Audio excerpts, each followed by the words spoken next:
morning one and all. Today we will discuss electrovalent bond, clear, और ionic bond. तो सभी heading लगाएंगे electrovalent bond oblique ionic bond. अब बच्चों electrovalent bond और आयनिक बॉन्ड तो आपको पता है, ठीक है ना, कि एक डोनेट करता है दूसरा एक्सेप्ट करता है. लेकिन बच्चों हम थोड़ा सा उससे आगे की बात करेंगे. सपोज हमारे पास कोई मेटल है, ठीक है ना, जो इलेक्ट्रोवैलेंट बॉन्ड फॉर्म करता है. तो मेटल किस में कन्वर्ट होता है? मेटल आयन में कन्वर्ट होता है, प्लस इलेक्ट्रॉन रिलीज कर देगा. दूसरा सपोज कोई नॉन मेटल है, ठीक है ना, ये इलेक्ट्रॉन को एक्सेप्ट करेगा और कन्वर्ट हो जाएगा किसमें? आपके नेगेटिव में. अब due to opposite charge attraction, electrostatic force of attraction, दोनों के दोनों क्या हो जाएंगे? देखो थर्ड स्टेप में जो आएंगे m plus X minus is equal to M X बन जाएगा, प्लस एनर्जी रिलीज हो जाएगी. ठीक है, ये इलेक्ट्रोवैलेंट बॉन्ड है. क्योंकि आपको पता है एक इलेक्ट्रॉन डोनेट करता है जिसपे पॉजिटिव चार्ज आता है, दूसरा इलेक्ट्रॉन एक्सेप्ट करता है जिसपे नेगेटिव चार्ज आता है, और बाद में दोनों कंबाइंड हो जाते हैं और क्या करते हैं? फॉर्म करते हैं. लेकिन बच्चों एक और चीज मैं आपको बताना चाहूंगा. कोई मेटल है, सपोज M4 मेटल है, और आपको पता है मेटल सॉलिड फॉर्म में रहेगी, ठीक है ना. तो सॉलिड फॉर्म से डायरेक्टली आयनिक फॉर्म में नहीं जा सकता है कोई भी मेटल, ठीक है ना. हम सॉलिड, कोई भी सॉलिड है, एटम है, उससे हम डायरेक्टली इलेक्ट्रॉन को नहीं निकाल सकते हैं. क्लियर? या हमारे पास कोई नॉन मेटल्स है, उससे भी हम डायरेक्टली इलेक्ट्रॉन को एक्सेप्ट नहीं करवा सकते हैं, डोनेट नहीं करवा सकते हैं. क्लियर? अब क्या हुआ बच्चों, बाय द वे हमने किसी भी तरीके से इनको आयन में कन्वर्ट कर दिया, आयनाइज्ड कर दिया. जब दो आयन आपस में कनेक्ट होते हैं बच्चों, पॉजिटिव और नेगेटिव, तो क्या हो जाता है? एक आयनिक कंपाउंड फॉर्म हो गया. ये क्या है हमारे पास? आयनिक कंपाउंड फॉर्म हो गया, आयनिक कंपाउंड. लेकिन बच्चों साथ में वो क्या करता है? कुछ एनर्जी को भी रिलीज करता है, जिस एनर्जी को क्या कहा जाता है? लेटिस एनर्जी कहा जाता है. क्या कहा जाता है इसको? Lattice energy. तो पहले हम इसके बारे में पढ़ेंगे कि बच्चों M जो हमारे पास मेटल है वो इलेक्ट्रॉन को रिलीज कब करेगा? जब उसको एनर्जी दी जाएगी, जब उसको एनर्जी सप्लाई की जाएगी. तो कुल मिला के ओवरऑल हम ये बोल सकते हैं कि जो हमारे पास फर्स्ट स्टेप है, इसमें एनर्जी क्या हो रही है? एनर्जी इसमें एब्जॉर्ब हो रही है. क्लियर है? दूसरा जो हमारे पास ये वाला आया, इस वाले कॉन्सेप्ट में क्या हुआ बच्चों? देखो इसने इलेक्ट्रॉन को एक्सेप्ट किया, तो यहां भी क्या करेगा बच्चों? ये एनर्जी को एब्जॉर्ब करेगा. ठीक है ना. अब जब तीसरी कंडीशन आई बच्चों, जब दोनों आयन आपस में जुड़े, तो क्या हुआ कि तब भी कंपाउंड बना और एनर्जी क्या हुई आपस में? एनर्जी निकली, जिसको हमने क्या बोला? Lattice energy. अब बच्चों ये वाली प्रोसेस की बात करते हैं हम पहले कि भाई कोई भी मेटल क्या मेटल आयन में कन्वर्ट हो सकता है? ठीक है ना.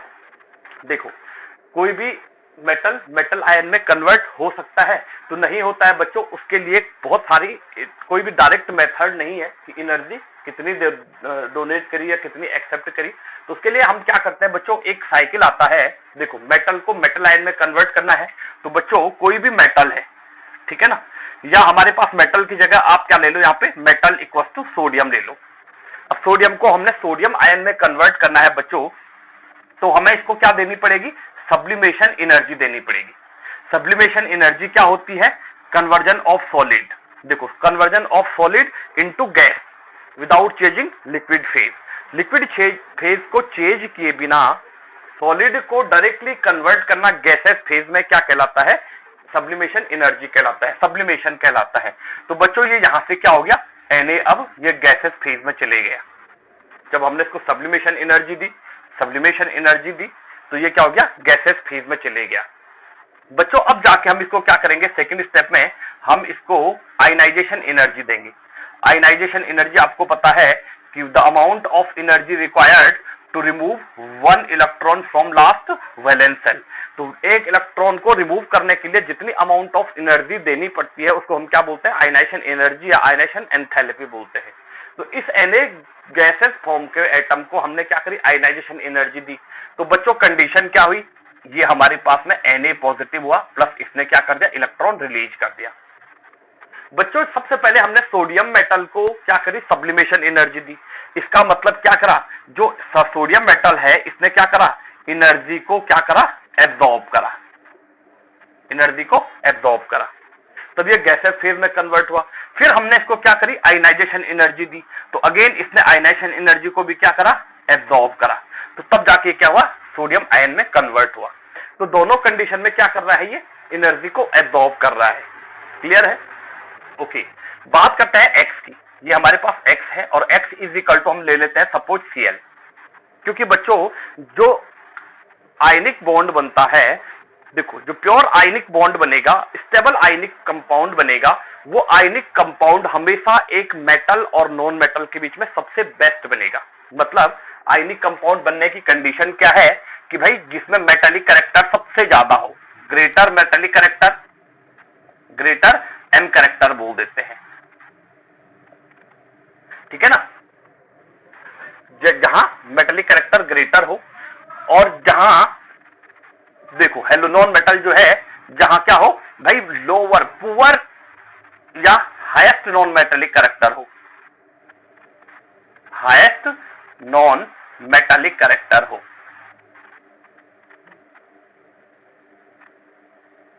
ठीक है ना। हाईएस्ट नॉन मेटालिक कैरेक्टर हो, उसको क्या बोलते हैं भाई, इन दोनों के बीच में जो बॉन्ड बनेगा वो क्या होगा, आयनिक कंपाउंड होगा, वो सबसे ज्यादा स्टेबल होगा। देखो कोई भी कंपाउंड, चाहे वो आयनिक कंपाउंड है, चाहे वो कोवलेंट कंपाउंड है, चाहे वो कोऑर्डिनेट कंपाउंड है, बच्चों 100% प्योर कोई भी कंपाउंड अपने आप में नहीं होता है। क्लियर है? 100% प्योर आयनिक कंपाउंड नहीं बनता है, ठीक है ना। कुछ उसमें इंप्योरिटी रहेगी, कैसे रहेगी वो लेटर ऑन डिस्कस करेंगे, पर फिलहाल आप इतना समझ जाओ। अब देखो बच्चों हमारे पास ये x है, x इज इक्वल टू हमने Cl ले लिया, लेकिन कंडीशन क्या है, जो रिएक्शन है, मैं इसको थोड़ा सा करेक्ट कर लेता हूं इस वाले रिएक्शन को। देखो मैं यहाँ पे डायरेक्टली वो वाली रिएक्शन लिख देता हूं। बच्चों हमारे पास रिएक्शन क्या थी, Na था, ये सॉलिड फॉर्म में था, प्लस ये Cl है। अब बच्चों Cl किस फॉर्म में होगा, गैसेस फॉर्म में, और आपको पता है gas mono atomic form exist नहीं करेगी, तो हमने हाफ Cl2 लिख दिया। यहाँ पे हमने क्या कर दिया, हाफ Cl2 कर दिया। हाफ Cl2 करा बच्चों, तो आफ्टर दैट हमारे पास क्या बना, NaCl। अब बच्चों ये NaCl बनने में जो टोटल एनर्जी लगी, ये प्रोडक्ट है NaCl का, इस NaCl प्रोडक्ट को फॉर्म होने में जो टोटल एनर्जी लगी, उसको हमने क्या बोल दिया, डेल्टा HF। डेल्टा HF का मतलब क्या हो गया कि भाई एनर्जी ऑफ फॉर्मेशन या एंथैल्पी ऑफ फॉर्मेशन। तो वह delta H is equal to हम लिख सकते हैं enthalpy of formation, enthalpy of formation, ठीक। ये हमारे पास डेल्टा HF हो गया। तो बच्चों ये डेल्टा HF कितना हुआ, ये हम इस एंथैल्पी ऑफ फॉर्मेशन को हम डायरेक्टली कैलकुलेट नहीं कर पाते हैं। क्या बोला, ये डेल्टा HF क्या है, energy of enthalpy of formation या एनर्जी ऑफ फॉर्मेशन, मतलब एक मोल NaCl बनाने के लिए कितनी अमाउंट ऑफ एनर्जी रिक्वायर्ड होगी, ठीक है ना। इसको हम directly calculate by this reaction नहीं कर सकते हैं। क्यों? क्योंकि ये सॉलिड फॉर्म में है, ये गैसेस फॉर्म में है। Cl2 हाफ Cl2 लिखा हमने, ठीक है ना, हाफ Cl2 लिखा। अब कंडीशन क्या आई बच्चों कि भाई ये हाफ Cl2 है, तो पहले इसको डिसोसिएट करना पड़ेगा। तो बच्चों हमारे पास ये कैसी फॉर्म में है, हाफ Cl2 के फॉर्म में है। हाफ Cl2 फॉर्म में है तो ये गैसेस फॉर्म में है, इसलिए इसको सब्लिमेशन एनर्जी देने की जरूरत तो नहीं पड़ेगी, क्योंकि गैसेस फॉर्म में ऑलरेडी है। तो बच्चों हम सबसे पहले इसको क्या करेंगे, डिसोसिएशन एनर्जी देंगे। क्या बोला हमने, DE। डिसोसिएशन एनर्जी किसको बोलते हैं बच्चों, कि एक मोल कंपाउंड के बॉन्ड को ब्रेक करने के लिए जितनी अमाउंट ऑफ एनर्जी रिक्वायर्ड होती है। डिसोसिएशन एनर्जी मतलब डिसोसिएट करना, एक मोल के कंपाउंड के या एक मोल के बॉन्ड को ब्रेक करने के लिए जितनी अमाउंट ऑफ एनर्जी रिक्वायर्ड होती है। अब देखो ये Cl2 है, तो बेसिकली हमारे पास क्या हुआ, Cl है, तो बेसिकली इनके बीच का जो बॉन्ड होगा उसको ब्रेक करने के लिए कितनी अमाउंट ऑफ एनर्जी रिक्वायर्ड होगी, उस एनर्जी को हमने क्या बोल दिया, डिसोसिएशन एनर्जी बोल दिया, या डिसोसिएशन एंथैल्पी बोल दिया, या बॉन्ड डिसोसिएशन एंथैल्पी बोल दिया, ठीक है ना। सपोज ये बॉन्ड है एक मोल का, सपोज ये एक मोल का बॉन्ड है, सपोज एक कंपाउंड ये है मेरी ए वाली फिंगर, दूसरी वाली फिंगर है, इनके बीच में ये मार्कर जो है वो क्या है, बॉन्ड है। अब इस बॉन्ड को ब्रेक करने के लिए कितनी अमाउंट ऑफ एनर्जी रिक्वायर्ड होगी, इस पेन को, ये पेन को, ताकि दोनों उंगलियां क्या हो जाए, फ्री हो जाए, अलग हो जाए, सेपरेट हो जाए। मतलब ये दोनों Cl को सेपरेट करने के लिए, अलग अलग करने के लिए हमें कितनी energy amount of energy required होगी, उस एनर्जी अमाउंट ऑफ एनर्जी को हमने क्या बोल दिया, डिसोसिएशन एनर्जी बोल दिया या बॉन्ड डिसोसिएशन एंथैल्पी बोल दिया। ठीक, तो हमने इसको डिसोसिएशन एनर्जी दी बच्चों। तो डिसोसिएशन एनर्जी देने पे क्या हो जाएगा, देखो हमारे पास डिसोसिएशन एनर्जी पे देने पे ये क्या हो जाएगा, Cl में कन्वर्ट हो जाएगा मोनो एटॉमिक में। अब कंडीशन क्या है बच्चों, क्योंकि हाफ Cl2 है, देखो हाफ Cl2 है, तो हमने क्या करना पड़ेगा, जितनी एनर्जी है, देखो ये Cl है, देखो 1/4 ये है, 1/4 ये है, तो बिटा के हाफ बनाइए। तो सिंपल क्या है, हमें कितनी एनर्जी, जितनी एनर्जी एक Cl को दे, इसको तोड़ने के लिए चलेगी, उसका आधा आधा ही है, तो बेसिकली क्या हो जाएगा, टोटल DE, जितनी एनर्जी हमने दी उस एनर्जी का आधा देंगे हम, मतलब दो हाफ Cl2 है ना, अगर एक 1 Cl2 रहता तो हम सिर्फ DE देते, लेकिन हाफ Cl2 को ब्रेक करने के लिए कितनी देनी पड़ेगी, DE डिवाइडेड बाई 2, जितनी मतलब Cl को ब्रेक करने के लिए चाहिए उसका हाफ देंगे। क्यों, क्योंकि हाफ Cl2 है हमारे पास में। आई बात समझ में?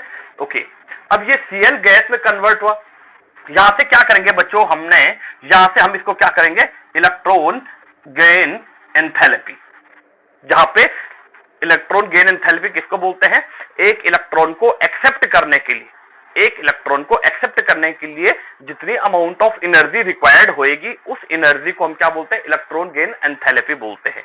आई बात समझ में?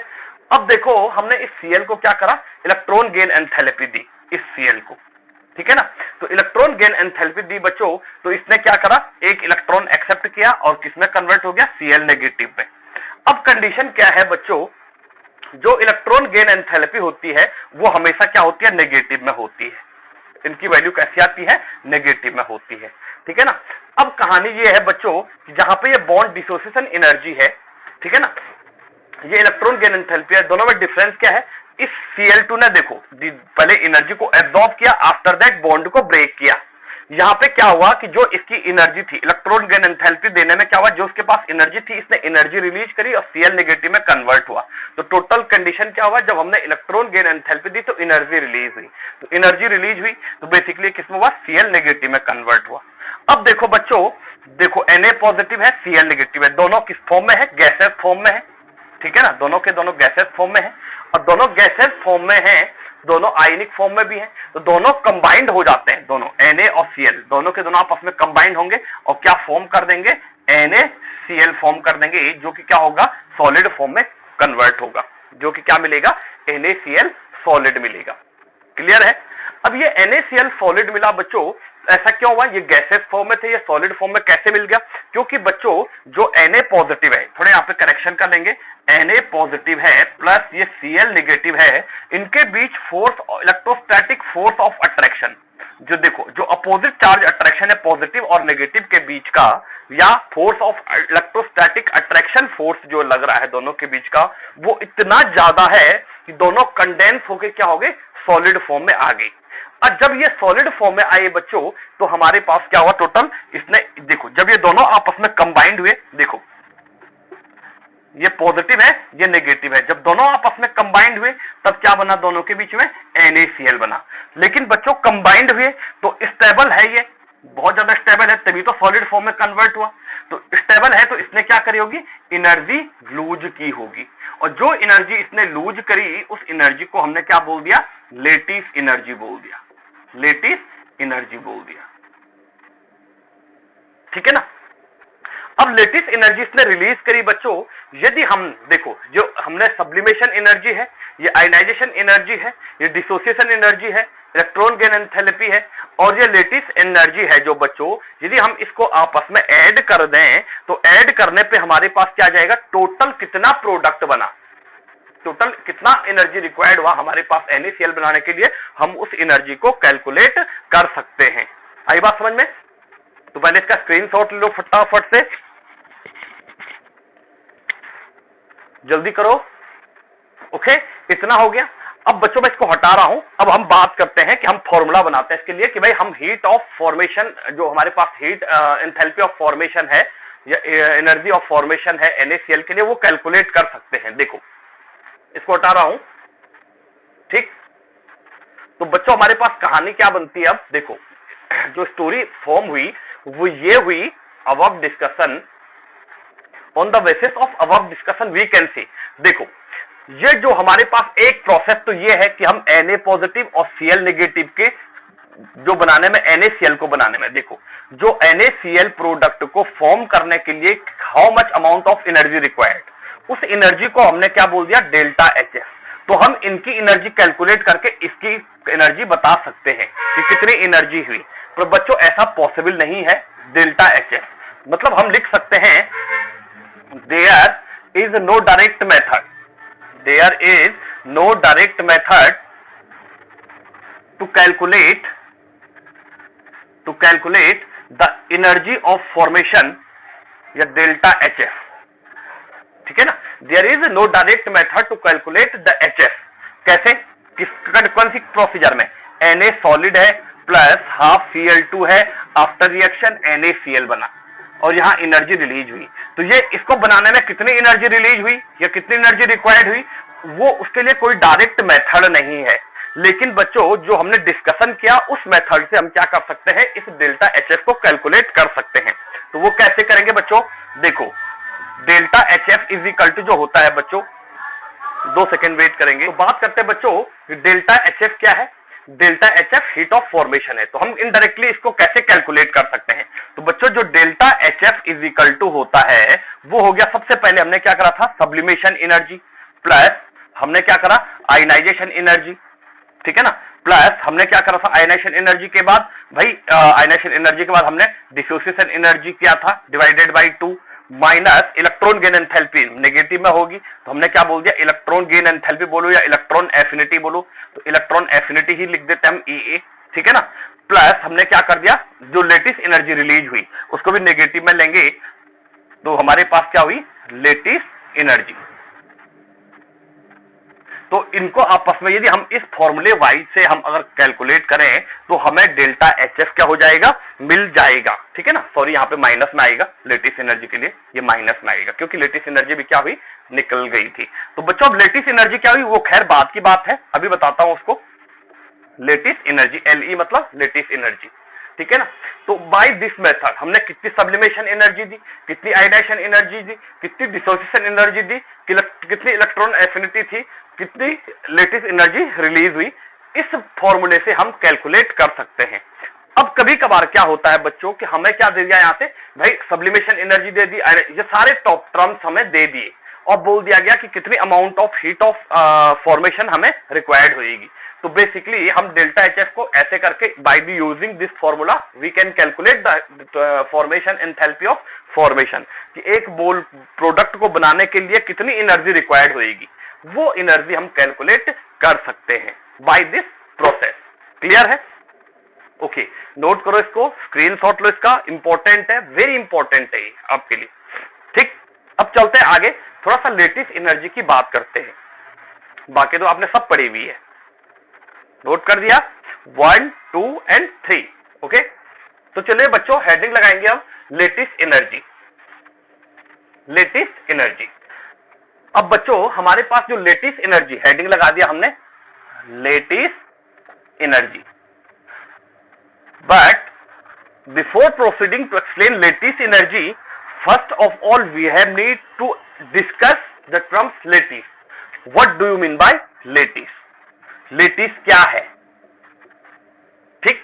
तो बच्चों जब हमारे पास क्या होता है, Na solid plus Cl2 gas, after that NaCl product form हुआ, तो बच्चों ये प्रोडक्ट कैसे फॉर्म हुआ, सॉलिड फॉर्म में हुआ। और कैसा सॉलिड है बच्चों, ये क्रिस्टलाइन सॉलिड है, क्रिस्टलाइन सॉलिड है।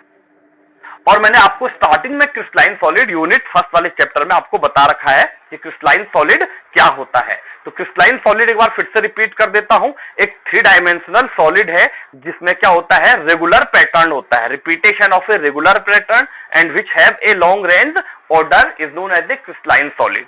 तो ये कैसा सॉलिड होगा, 3 डायमेंशनल होगा। 3 डायमेंशनल कैसे होगा, थोड़ा इसको एक्सप्लेन कर लेते हैं बच्चों। देखो हमारे पास सपोज ये क्या होता है, हमारे पास सपोज ये नेगेटिव है, ये नेगेटिव है, ये क्या है हमारे पास नेगेटिव है। तो बच्चों ये मेंशन कर दो, ये Cl negative, Cl negative, Cl negative. और बच्चों ये Cl नेगेटिव है, देखो ये हमारे पास क्या आ गया, ये हमारे पास आ गया एक्स एक्सिस आ गया, ये हमारे पास क्या आ गया, z एक्सिस आ गया, ये हमारे पास क्या आया, y एक्सिस आ गया। ठीक, अब कहानी क्या है बच्चों, इस लेटिस के बीच में सेंटर में जो होगा वो क्या होगा, इसके बीच में कैटायन होगा। एक कौन सा होगा, Na पॉजिटिव। और बच्चों आप ये भी जानते हैं कैटायन हमेशा क्या होता है, छोटा होता है। भले यहाँ पे थोड़ा बड़ा दिख रहा है लेकिन कैटायन हमेशा क्या होगा, साइज में छोटा होगा ये, ठीक है ना, Na पॉजिटिव। तो बच्चों लेटिस क्या हुआ, ये एक लेटिस की रिप्रेजेंटेशन है। मतलब हम लेटिस को डिफाइन कर सकते हैं कि भाई सिंपल हमने क्या बोल दिया, three dimensional arrangement, three dimensional arrangement of ion, three dimensional arrangement of ion is known as a lattice. ये थ्री डायमेंशनल अरेंजमेंट क्या है, एक लेटिस का रिप्रेजेंटेशन है ये, ठीक है ना। ये लेटिस हो गया Cl negative, Na positive, Cl negative. मैंने आपको क्या बोला था, क्रिस्टलाइन सॉलिड किसको बोलते हैं, जिसमें रेगुलर पैटर्न होता है। रेगुलर पैटर्न मतलब देखो Cl negative, Na positive, Cl negative, या देखो Cl negative, Na positive, Cl negative, Cl negative, Na positive, Cl negative. आप कहीं से भी अरेंज करो, एक एनायन आएगा, फिर कैटायन, फिर एनायन, फिर कैटायन, फिर एनायन, इस तरीके से एक रेगुलर पैटर्न रहेगा और ये लंबा पैटर्न रहेगा। इसको क्या बोलते हैं, repetition of a fix pattern and क्या होगा, लॉन्ग रेंज ऑर्डर। तो ये ऑर्डर कैसा रहेगा, लॉन्ग रेंज रहेगा, बहुत लंबा ऑर्डर रहेगा ये। इसको हमने क्या बोल दिया, ये आपके पास में लेटिस हो गया। अब बोलते हैं बच्चों लेटिस एनर्जी क्या हुई, लेटिस एनर्जी क्या हुई बच्चों, कि भाई देखो लेटिस एनर्जी आप दो तरीके से रिप्रेजेंट कर सकते हो, the amount of energy required. देखो लेटिस एनर्जी को समझ गए आप। अब बात करते हैं लेटिस एनर्जी क्या है। तो लेटिस एनर्जी को हम ये भी बोल सकते हैं the amount of energy required, the amount of energy required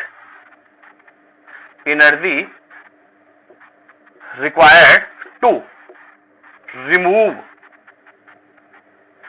1 mole of iron, 1 mole of iron from the